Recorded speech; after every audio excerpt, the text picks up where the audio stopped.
with coverage you can count on. This is the Erie News NOWCAST. Good afternoon, I'm Elspeth Meisner, and thanks so much for joining us for your Erie News Now Weekend NOWCAST.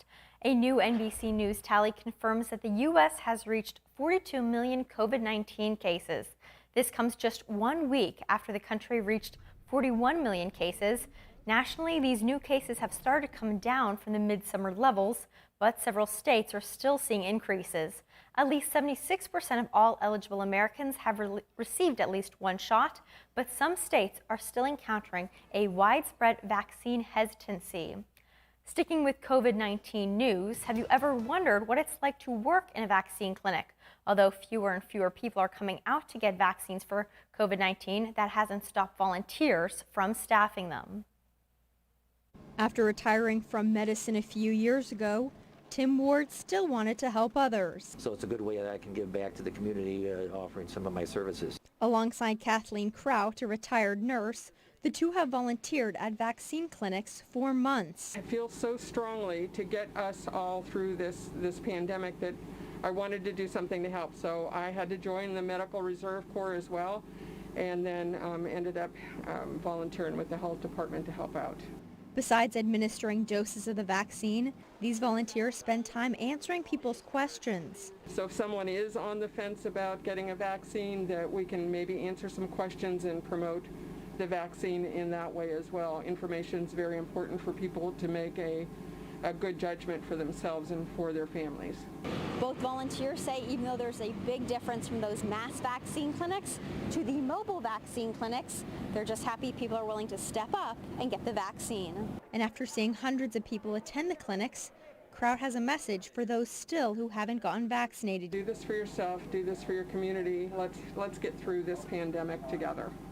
Elspeth Meisner, Erie News Now. Both volunteers we spoke with said that the clinic they worked at last week was the first clinic that nobody had attended. They hope more people continue to come out and get vaccinated.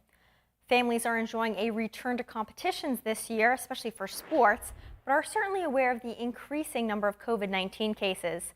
Lake Effect Hockey's back-to-school tournament is currently underway this weekend at Erie Bank Sports Park. Our Isley Gooden spoke to parents about their thoughts with traveling sports and COVID-19 still looming.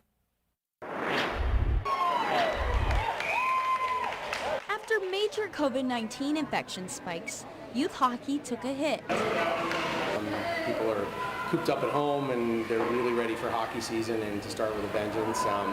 It's not without a little bit of anxiety. The Erie Sports Park only held 2 out of 7 of the planned tournaments last year. With the Delta variant of COVID, we're still, seeing a lot of positive tests in kids and in especially high school sports teams and things like that. So you sort of wait on, pins and needles, waiting to see if a team's going to have to cancel at the last minute. They aren't requiring testing, but it is available. We try to leave it almost on the honor system that, if anybody's feeling sick, that you don't come. We do have tests available, rapid antigen tests, if we do need to do that and offer them to some of the teams. Players are most excited to be back on the ice. How excited are you guys to be back on the ice? Really excited. It's fun. I mean, hockey's just a great sport. They feel like there wasn't much to do without school and sports. Kind of miss hockey over the summer? Yes. Yeah. The arena hopes to continue housing tournaments this season. Seeing the psychological impact that's really had on our kids, and just to see them back together with their teammates and their friends, and to be in school, and it's just really good to see them be kids again. And the tournaments don't stop there. The Erie Bank Sports Park already has 41 teams committed for a tournament in February. Turning now to events around Erie today, children and families got a lesson in honey thanks to Asbury Woods. This weekend was their second annual honeybee event. People who attended could learn all about the role of the bee and the process that goes from going from a beehive to the honey that so many people enjoy. In addition to learning about the process to make honey, people could see demonstrations of bees in action. After all that learning, visitors could also purchase a number of beeswax-related products and honey products too. The goal is to, drive awareness of, pollinators, especially the honeybee, and the important role that it plays in our agriculture and our communities. And organizers say over 200 people came out for the event this weekend. One of Asbury Wood's next events is the Scary Creature feature, just in time for the start of the Halloween season. That's going to be on October 7th, 8th, and 9th.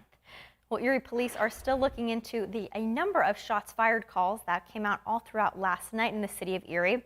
One of the shots fired calls led to somebody getting shot. Erie police responded to that just before midnight outside of the Metroplex bar on Buffalo Road. When they arrived on the scene, nobody was there, but later they got a call that somebody came to UPMC Hammett with a gunshot wound. Erie police learned that it was a 51-year-old male victim who was outside of the Metroplex bar when two young men came out and were arguing. The victim asked them to quiet down, and according to Erie police, one of the two men arguing shot the man. The victim then went to UPMC Hammett with a gunshot wound to the back of the leg. In good news, he left the hospital with non-life-threatening injuries. And if you're out and about on this Sunday and if you're driving on West 12th Street this weekend, you may have noticed some big changes. The big job of removing the former Erie Malleable Iron pedestrian bridge over West 12th Street is now complete, and that bridge is gone. Check out this video from before the bridge came down to after. The Erie County Redevelopment Authority made the decision to remove the pedestrian walkway that connected EMI to Erie's modern industries. Now, this bridge hasn't been used in years, and it was unsafe and also damaged by vandals. Consul Construction removed the big supports of the bridge on Friday.